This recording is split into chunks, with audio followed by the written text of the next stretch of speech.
안녕하세요.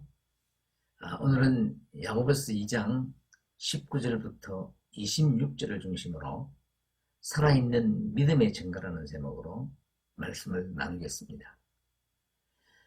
요즘처럼 추운 날 따뜻한 차 한 잔 마주하며 상념에 젖어보는 것도 바쁜 일상에서 나를 찾는 한 방법이 될 수 있을 것입니다. 은은한 차 향기와 아름다운 추억들이 어우러져서 달빛 차라든지 이슬차 등의 예쁜 차 이름도 만들어집니다. 그런 이름들 중에 아주 마음 따뜻한 이름을 가진 차가 있습니다. 다산 정약용 선생이 20년 가까운 유배 생활을 끝내고 유배지 강진을 떠날 때 제자들은 유배지에서 풀려나는 스승을 축하하면서도 눈물을 흘리며 헤어짐을 아쉬워했습니다. 그리고 그 이듬해부터 제자들은 스승을 위해 각자 재배한 차를 모아서 함께 듣고 스승에게 보냈는데 그 차의 이름이 합심차였습니다. 스승을 존경하는 제자들의 마음이 모여서 붙여진 차 이름이지만 그 이름에는 제자들의 마음뿐만 아니라 스승의 삶도 함께 녹아있는 것입니다. 스승의 가르침이 삶으로 드러날 때 그 가르침은 참된 것이 되며 깊은 감동으로 다음 세대에 이어지는 생명력을 갖게 됩니다. 세상의 가르침이 그러할진데 우리의 믿음은 더욱더 그러해야 합니다. 그래서 믿음에는 반드시 행함이 따라야 하고 그렇게 행함으로 나타나는 믿음이야말로 온전한 믿음인 것입니다. 이것을 야고보는 행함이 없는 믿음은 그 자체가 죽은 것이라고 말하고 있습니다. 살아있지 않는 믿음은 아무리 보여주려 해도 생명이 없기 때문에 보여질 수가 없는 것입니다. 그래서 믿음은 보여주는 것이 아니라 보여지는 것이며 지난 시간에는 그렇게 보여지기 위한 참된 믿음의 증거로 다른 이들의 삶의 궁핍함을 방관하지 말고 적극적인 행위로 실천할 것을 권면한 것입니다. 오늘은 지난 시간에 이어서 참된 믿음의 증거로 드러나야 하는 나 자신에 대한 행위의 실천은 어떤 것인지를 살펴보며 은혜를 나누겠습니다. 결론부터 말씀드리면 참된 믿음의 증거는 단순히 지식으로만 하나님을 아는 것이 아니라 믿음으로 말씀에 철저히 순종하는 것입니다. 먼저 19절을 보겠습니다. 내가 하나님은 한 분이신 줄을 믿느냐? 잘하는도다. 귀신들도 믿고 떠느니라.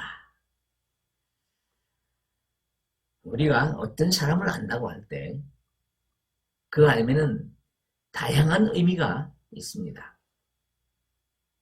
그 사람의 외면적인 모습이나 단순한 정보를 안다는 것일 수도 있고 구체적으로 그 사람의 사람됨이나 삶을 안다는 의미도 있는 것입니다. 지금 이 설교를 듣고 있는 여러분도 저를 안다고 말할 수 있습니다. 그런데 여러분이 저를 아시는 것은 저의 이름이나 화면을 통해서 보신 외모 정도와 짧은 기간이지만 그동안 들었던 설교를 통해서 최강호 목사는 이런 생각을 가진 사람이구나 하는 정도의 알밀 것입니다. 그런데 제 아내가 저를 아는 것은 여러분이 아시는 것과는 많은 차이가 있습니다. 제 아내는 제 좋은 점, 나쁜 점 할 것 없이 제가 관한 대부분의 것들을 구체적으로 합니다. 그 이유는 삶을 나누는 부부이기 때문입니다. 하나님을 아는 것도 마찬가지입니다. 지식적으로는 얼마든지 잘 알 수 있습니다. 본문 말씀처럼 귀신들도 하나님을 잘 압니다.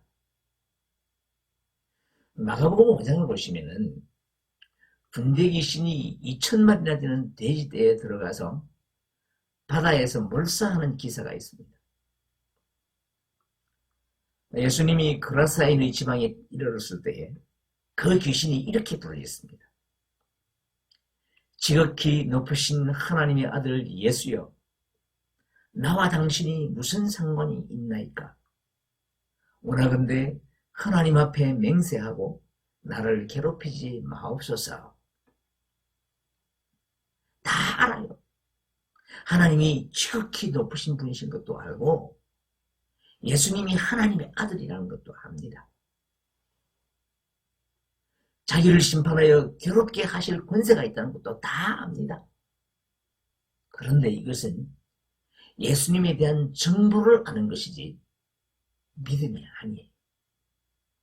그 귀신은 예수님과 삶을 나누지 않았습니다. 다만 지식적으로 알 뿐이지 하나님께 순종하고 하나님을 주인으로 모시는 관계에서 아는 것이 아닙니다.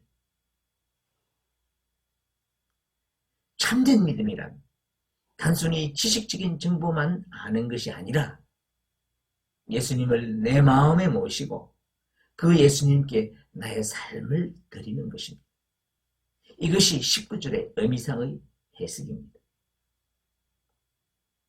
그러므로 단순히 아는 단계에 머물러 있는 것은 믿음이 아닙니다. 참된 믿음은 우리 인생의 모든 부분에서 주님을 주인으로 모시며 사는 것입니다. 마태복음 5장, 6장, 7장의 말씀을 예수님의 산상수훈이라고 합니다. 그 산상수훈의 결론이 7장 15절부터인데 성경을 보시면 제목을 열매로 그들을 알리라 라고 붙여놓고 있습니다. 마태복음 7장 15절부터 21절까지 조금 길지만 우리 함께 읽겠습니다. 거짓 선지자들을 삼가라. 양의 옷을 입고 너희에게 나오나 속에는 노략질하는 일이라. 그들의 열매로 그들을 알지니 가시나무에서 포도를 또는 엉겅퀴에서 무화과를 따겠느냐?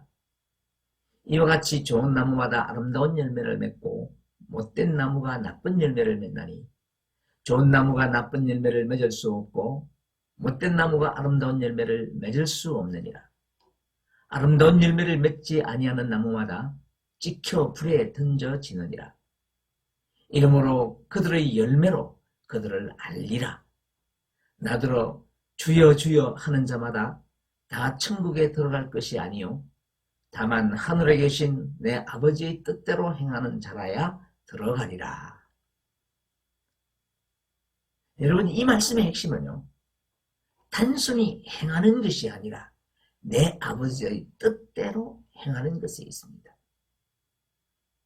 그렇지 못한 자들을 이어지는 23절에서 불법을 행하는 자라고 예수님은 크게 꾸짖습니다. 여기서 불법의 의미는 율법이 없는 자의 상태를 말하는 것인데 단순히 구약의 율법을 어기는 것만을 가리키는 것이 아니라 하나님의 뜻을 행하지 않는 것을 의미합니다. 그러므로 그들이 입으로 아무리 주여 주여라고 부르며 신앙 고백을 하고 열정적으로 기도한다고 하더라도 열매가 없으면 가식적인 믿음이며 불법인 것입니다. 그래서 야고보는 행함이 있는 믿음만이 하나님 앞에 의롭다 하심을 받을 수 있다는 사실을 설명하기 위해서 두 사람을 예로 듭니다. 첫 번째는 아브라함입니다. 21절부터 23절까지 함께 읽겠습니다.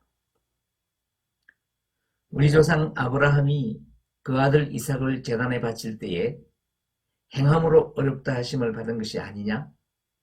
내가 보거니와 믿음이 그의 행함과 함께 일하고 행함으로 믿음이 온전하게 되었느니라. 이에 성경에 이른 바 아브라함이 하나님을 믿으니 이것을 의로 여기셨다는 말씀이 이루어졌고 그는 하나님의 벗이라 칭함을 받았나니. 창세기 15장에서 하나님은 아브라함의 씨로 그 자손이 하늘의 무수한 별과 같이 되게 하실 것이라는 약속을 하셨는데 창세기 22장에서는 그 약속의 아들 이삭을 번제로 바치라고 명하십니다. 자, 그럴 때 아브라함은 조금도 망설이지 않고 그 아들을 희생제물로 드릴 준비를 합니다. 이미 아브라함은 마음으로 그 아들을 번제로 바친 것입니다.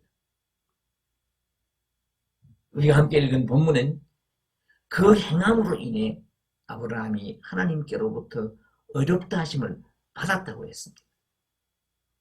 이 말씀은 이삭을 제단에 드린 아브라함의 절대 순종을 행함이라고 말하고 있는 것입니다.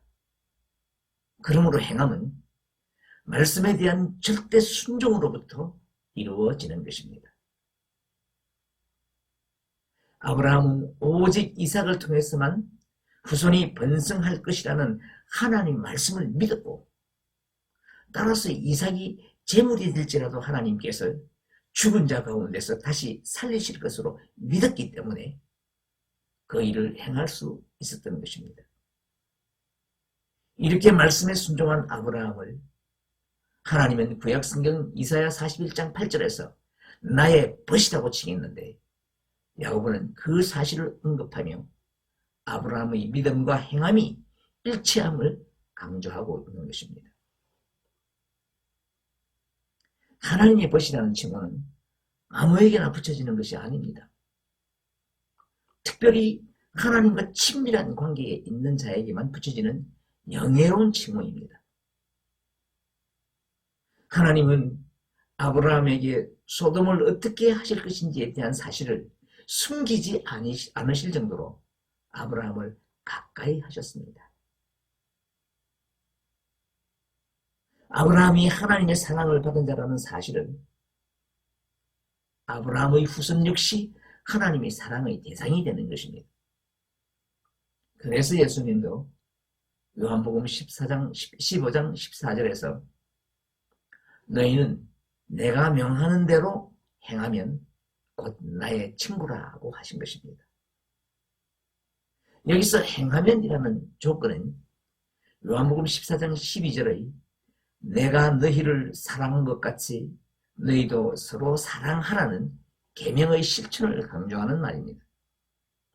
결국 예수님의 계명에 대한 순종으로 예수님의 친구가 되는 영예를 갖게 된다는 것입니다. 또 한 사람은 라합입니다. 25절을 함께 보겠습니다. 또 이와 같이 기생 라합이 사자들을 접대하여 다른 길로 나가게 할 때에 행함으로 어렵다 하심을 받은 것이 아니냐. 아브라함은 믿음의 조상으로 이스라엘 백성 누구에게나 존경을 받는 훌륭한 인물이었습니다. 그러나 라합은 이방인이며 천한 기생의 신분이었습니다. 여기서 기생으로 번역된 헬라어 포르네는 창녀라는 의미입니다. 그녀는 이렇게 여리고성에 거주하던 가나안 기생이었지만 그 땅을 정탐하기 위해 보냄을 받은 이스라엘 정탐꾼들을 안전하게 숨겨주었습니다. 여호수아 2장의 말씀을 보면 라합은 하나님이 가나안 땅을 이스라엘에게 주신 것을 이미 알고 있었으며 이스라엘 백성들이 어떻게 출애굽했는지도 들었다고 고백합니다. 그녀는 하나님이 이스라엘 백성들에게 약속하신 말씀을 믿었습니다. 그리고 스스로 그 말씀에 순종함으로 정탐꾼들을 숨겨주고 탈출시키는 행위를 했는데 그 행위를 통해서 어렵다고 인정을 받은 것입니다. 그리하여 자신은 물론이고 온 가족을 구원하고 나중에는 유다 지파의 족장 살몬과 결혼한 영광까지 누리게 되고 그리스도의 족보에도 오르게 된 것입니다. 이렇게 믿음이 순종과 함께할 때 비로소 행함이 있는 믿음, 곧 참된 믿음이 되는 것입니다. 이런 의미에서 행함은 믿음의 완성이라고 말할 수 있을 것입니다. 이 행함과 믿음의 관계를 식물로 비유하면 식물의 뿌리가 믿음이고 줄기와 잎은 순종에 따른 행위이며 열매가 믿음의 완성이라는 것입니다. 이것을 야고보는 22절에서 믿음이 그의 행함과 함께 일하고 행함으로 믿음이 온전하게 되었다라고 말하고 결론적으로 24절에서는 사람이 행함으로 의롭다 하심을 받고 믿음으로만은 아니니라라고 표현하는 것입니다. 자, 그런데 이 말씀 때문에 많은 사람들이 마치 구원의 조건이 행위에 있는 것이라고 오해를 해서 마틴 루터와 같은 종교 개혁자도 야고보서를 지푸라기 서신이라고 폄하한 것입니다. 자, 그런데 사도행전 15장을 보시면 예루살렘 종교회의 때에 믿음으로만 구원을 받는다는 사도 바울의 주장을 베드로와 야고보가 함께 승인을 해줍니다. 자, 그런 야고보가 본문에서는 믿음으로만은 아니라고 말하고 있습니다. 왜 그랬을까요? 그것은 그 믿음이 참된 믿음이요 참된 뿌리라면 반드시 거기에 합당한 행위의 열매가 나와야 된다는 것이지 행위가 구원의 조건이라는 말이 아닙니다. 비유로 말씀을 드리면 사도 바울이 말한 믿음은 뿌리에 해당하고 야고보가 말한 것은 그 뿌리가 올바른 뿌리라면 반드시 믿음의 열매가 나타나야 된다는 말입니다. 결국 사도 바울의 설명이나 야고보의 설명은 똑같은 것입니다. 그러니까 참된 믿음은 행위와 항상 같이 가는 것입니다. 그래서 야고보는 26절에서 행위와 믿음의 관계를 영혼 없는 몸이 죽은 것 같이 행함이 없는 믿음은 죽은 것이니라 라는 비유로 2장을 결론 짓고 있는 것입니다. 이제 말씀을 맺겠습니다. 호흡이 없는 사람은 살아있는 사람이 아닙니다. 마찬가지로 행동으로 나타나지 않는 믿음은 살아있는 믿음이 아닌 것입니다. 육체와 영혼이 하나인 것처럼 믿음과 행함도 하나여야 합니다. 예수님은 마태복음 5장 16절에서 이같이 너의 빛이 사람 앞에 비치게 하여 그들로 너의 착한 행실을 보고 하늘에 계신 너희 아버지께 영광을 돌리게 하라고 말씀하십니다. 이 말씀에 순종하여 착한 행실을 행하는 자가 하나님의 뜻대로 행하는 자이고 그 위에 모든 불법을 자행하는 자입니다. 사랑하는 여러분, 오늘 이 말씀이 저와 여러분의 심령 안에서 뜨겁게 역사하기를 바랍니다. 그리하여 남아있는 삶 동안 선한 열매로 결실하는 복된 저와 여러분이시기를 간절히 소원합니다.